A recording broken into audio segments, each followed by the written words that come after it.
नमस्कार बच्चों, चलो ममता की कहानी को हम आगे बढ़ाएं। पहला एक दृश्य पूर्ण हो चुका है। यह अब दूसरा दृश्य है कि चौसा के मुगल पठान युद्ध को बहुत दिन बीत गए। दोनों के बीच में जो था, मुगल और पठानों के बीच में, वह युद्ध पूरा हुए बहुत दिन बीत चुके थे, यानी कि बहुत समय बीत चुका था। ममता अब 70 वर्ष की वृद्धा है। बहुत बहुत बहुत समय चला गया है, क्योंकि ममता अब इस वक्त 70 वर्ष की वृद्धा हो गई है। एक दिन वह अपनी झोपड़ी में पड़ी थी। बच्चों, यहाँ पे झोपड़ी शब्द को महत्व देना है। आपको पता होगा, पहले दृश्य में राजा ने अपने सेनापति को कहा था कि इस झोपड़ी की जगह एक पक्का मकान बना देना, क्योंकि यहाँ पे मैंने आश्रय लिया था, ऐसा कुछ बोला था राजा ने मिर्ज़ा को। तो फिर अभी भी वृद्धा हो गई है, 70 साल की हो गई है, फिर भी वहाँ पे झोपड़ी ही है। ठीक है। शीतकाल का प्रभाव था, यानी कि बहुत ठंडी थी, सर्दी का मौसम था। उसका जीर्ण कंकाल खांसी से गूंज रहा था। उसका शरीर अब कुछ काम के लायक नहीं रहा था, बूढ़ी हो गई थी, इसलिए कंकाल यानी शरीर, और वह एकदम खांस रही थी। ममता की सेवा के लिए 2-3 स्त्रियां बैठकर वहाँ उनके पास बैठी थी, क्योंकि ममता आजीवन सबके सुख दुख की सहभागिनी रही थी। वह सब स्त्रियां उनकी सेवा इसलिए करती थी कि ममता ने भी कभी भी सेवा में पीछे मुड़कर नहीं देखा था। ममता ने जल पीना चाहा। ममता को जल पीने की इच्छा हुई, पानी पीने की इच्छा हुई। एक स्त्री को कहा तो उसने सीपी से जल पिलाया। सीपी यानी एक बर्तन का आकार होता है, तो ऐसे बर्तन में उसको पानी पिलाया। सहसा एक अश्वारोही घोड़े पर सवार आदमी उसी झोपड़ी के द्वार पर दिखाई पड़ा। उसकी झोपड़ी के बाहर वह दिखाई देता था। वह अपनी धुन में कहने लगा। घोड़े पर सवार जो आदमी आया था, वो अपने आप एकदम ऐसे ही बड़बड़ाने लगा। क्या बड़बड़ाने लगा? बच्चों, जब कोई भी कुछ भी बोलता है तब वह इन्वर्टेड कोमा में आता है। यह हमने बहुत बार आपको कहा है। मिर्ज़ा ने जो चित्र बनाकर दिया है वह तो इसी जगह का होना चाहिए। यह बुढ़िया मर गई होगी। अब किससे पूछूं कि एक दिन शहंशाह हुमायूं किस छत के नीचे बैठे थे। यह घटना भी तो 47 वर्ष के ऊपर की हुई। देखो अपने आप कैसे बातें कर रहे। देखो बच्चों, 47 वर्ष 47 ईयर्स से पहले की यह बात हो गई है। मैंने इसलिए झोपड़ी शब्द पर आपको महत्व देना चाहा था कि इतने सालों पहले कहा था, फिर भी वहाँ पे झोपड़ी की झोपड़ी ही है। जबकि ममता मरने को आई है, फिर भी वहाँ पे पक्का मकान नहीं बना हुआ है। और जो यह आदमी बोल रहा था वह सब कुछ ममता ने अपने विकल कानों से, यानी कि बूढ़े कानों से सुना, जो कम भी सुनाई देता था फिर भी उसको सुनाई दिया। उसने पास की स्त्री से कहा, उसके पास जो स्त्री बैठी थी उससे कहा कि उसे बुलाओ, यानी कि ये जो बोल रहा है, बड़बड़ा रहा है, बाहर खड़ा खड़ा, उसे अंदर बुलाओ। वो घोड़े सवार अंदर आया, पास आया। ममता ने रुक रुक कर कहा, यानी कि जब हम बड़े हो जाते हैं तब आपको पता होता है कि जैसे हम बोल सकते हैं ऐसे ही एकदम सड़क से, तो वैसे बूढ़े लोग नहीं बोल पाते। तो वो रुक रुक कर कहती है, मैं नहीं जानती कि यह शहंशाह था या साधारण मुगल, पर एक दिन इसी झोंपड़ी के नीचे वह रहा। मैंने सुना था कि वह मेरा घर बनवाने की आज्ञा दे चुका था। भगवान ने सुन लिया। आज मैं इसे छोड़ जाती हूँ। अब तुम इसका मकान बनाओ या महल, मैं अपने चीर विश्राम गृह में जाती हूँ। कितनी बढ़िया बात यहाँ पे ममता ने बताई बच्चों, कि कह भी दिया और नहीं भी कहा कि मैंने तो सुना था कि इतने साल पहले यहाँ पे मकान बनवाने का हुक्म दिया था राजा ने, जिसने यहाँ पे शरण लिया था। मुझे नहीं पता था कि वो कौन था, राजा था क्या या फिर आम आदमी था, वो मुझे नहीं पता है। लेकिन हाँ, उसने ऐसी कुछ आज्ञा दी थी कि इस जगह पे मकान बनवा देना है। ठीक है, आप लोग मकान बनवाने आए हो ना, तो फिर झोंपड़ी खाली तो करनी पड़ेगी। ठीक है, चलो मैं इसे छोड़े जाती हूँ। लेकिन छोड़कर कहाँ जाती हूँ? आप यहाँ पे अब मकान बनाओ या महल, क्योंकि मैं तो अपने चीर विश्राम गृह में जाती हूँ, यानी कि मैं तो अपने ईश्वर के पास जाती हूँ। यानी इसमें इसने यह कह दिया कि इतने वर्षों में इसी झोपड़ी में रही, अब मरने के दिन आए तब मेरे झोपड़ी को आप मकान या महल बनवाने आए हैं, तो इतने साल आप कहाँ पे थे? ऐसे सवाल उसने ऐसे ही पूछ डाले, तो वह ऐसा बोलती है। तो आगे क्या होता है बच्चों कि ऐसा बोलकर जैसा ही उसने ये बोला तो तभी उसकी प्राण है वह चले गए, यानी कि प्राण पखेरु उड़ गई, यानी कि उसकी मृत्यु हो गई। वह अश्वारोही अवाक खड़ा रह गया, आश्चर्यचकित, स्तब्ध हो गया।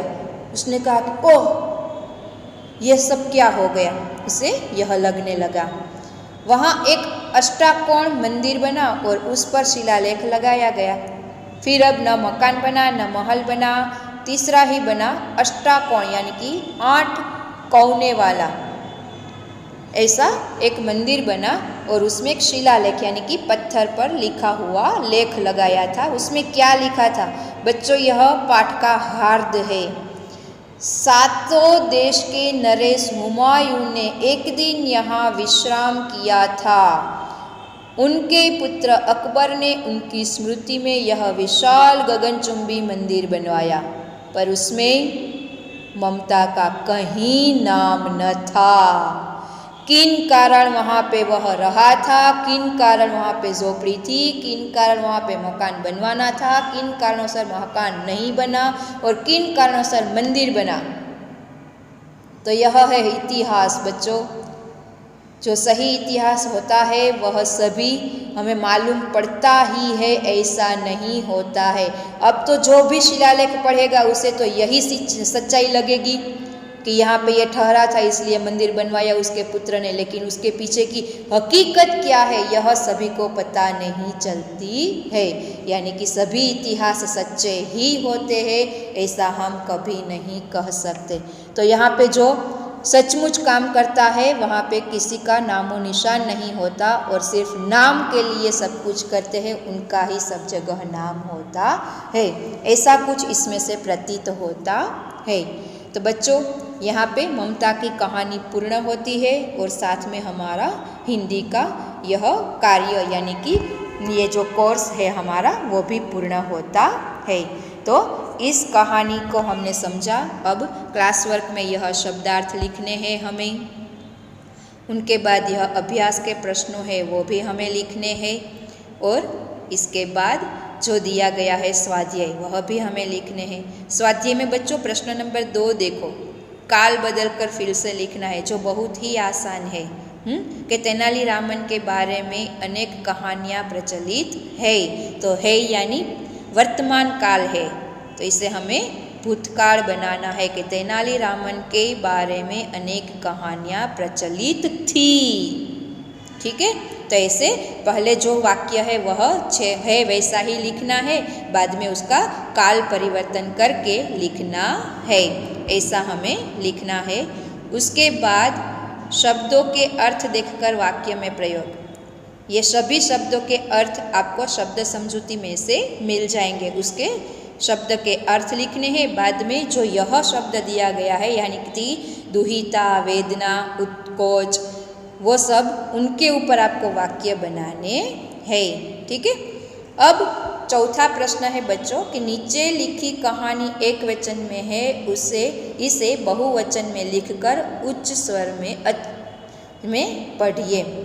अब क्या है कि यहाँ पे सब कुछ एक वचन में, यानी कि एक चिड़िया पेड़ पर रहती थी, तो एक की जगह अनेक चिड़िया ऐसे ही है, तो उसका वचन परिवर्तन का नियम हम लागू कर देंगे। चिड़िया चंद्र बिंदी आ जाएगी, अनेक चिड़िया पेड़ पर रहती थी के ऊपर अनुस्वार आ जाएगा।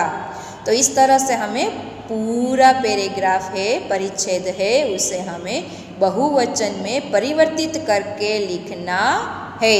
ठीक है, तो ऐसे सभी शब्दों का हमें वचन परिवर्तन करना है। तो इसमें हमें उदाहरण भी दिया गया है, उसी की तरह हमें पूरा परिच्छेद फिर से लिखना है। एक बार यह लिख लेना है एक वचन वाला, उसके नीचे हमें बहुवचन वाला परिच्छेद लिखना है। अब उसके बाद बच्चों आता है कि यहाँ पे हमको चित्र दिए गए हैं, किसके? तो आँख के हैं, कान के हैं, बाल के हैं, हाथ के हैं। तो ये चित्र हमें जो दिखाई देते हैं उसका पहले हमें यहाँ पे एक उदाहरण भी दिया गया है कि उसके ऊपर हमें मुहावरा बनाना है। मुहावरा बनाना है, फिर क्या करना है, उस मुहावरे का अर्थ क्या होता है वह लिखना है, और फिर उसके बाद क्या करना है, उस मुहावरे को वाक्य में प्रयोग करना है। ठीक है, तो ऐसे यह हमें लिखना है, यह क्लास वर्क में लिखना है। जिन बच्चों की ड्राइंग अच्छी है वह सब यह चित्र अपने आप ड्रॉ करेंगे, बनाएंगे और फिर लिखेंगे, और जिसको यह इच्छा होती है कि हम ड्रॉ नहीं कर सकते हैं वह सिर्फ इसके नाम इन बॉक्स में लिख सकते हैं, और फिर यह क्लास वर्क में लिखना है। उसके नीचे का पैराग्राफ है बच्चों के रूपरेखा के आधार पर कहानी लिखिए। यह कहानी, एकदम ध्यान से सूचना सुनना, यह कहानी हम लोग निबंध बुक में लिखेंगे। यह कहानी हम निबंध बुक में लिखेंगे, क्लास वर्क में नहीं। ठीक है, फिर उसके बाद प्रश्न नंबर 8 दिया गया है कि नीचे दिए गए शब्दों में संज्ञा, सर्वनाम और विशेषण पहचान कर वर्गीकृत कीजिए और उनका वाक्यों में प्रयोग कीजिए। पहले तो वर्गीकृत करने हैं, तो ये 3 नाम लिखकर बॉक्स बना देने हैं 3। फिर देखना है कि हिमालय किस में आएंगे, संज्ञा में आएगा, सर्वनाम में या विशेषण में। तो हिमालय संज्ञा है तो वह संज्ञा में आएगा। फिर मुझे, मुझे यानी वह सर्वनाम है। ठीक है, फिर खट्टा, खट्टा विशेषण है, तुम्हें सर्वनाम है, बड़ौदा संज्ञा है, सपना क्या है, विशेषण है, साबरमती संज्ञा है, सुंदर विशेषण है, छोटा भी विशेषण है, होशियार भी विशेषण है, हमारा है वह सर्वनाम है, और गुजरात है वह संज्ञा है। तो पहले इस तरह से हमें लिख लेना है, बाद में इन सब का वाक्यों में प्रयोग करना है। ठीक है बच्चों, तो यहाँ पे हमारा हिंदी का कोर्स भी पूर्ण होता है। अब हम आशा करते हैं कि आप सब लोग हिंदी की क्लास वर्क और निबंध बुक दोनों एकदम से अच्छी तरह से पूर्ण कर लेंगे। ठीक है बच्चों, धन्यवाद।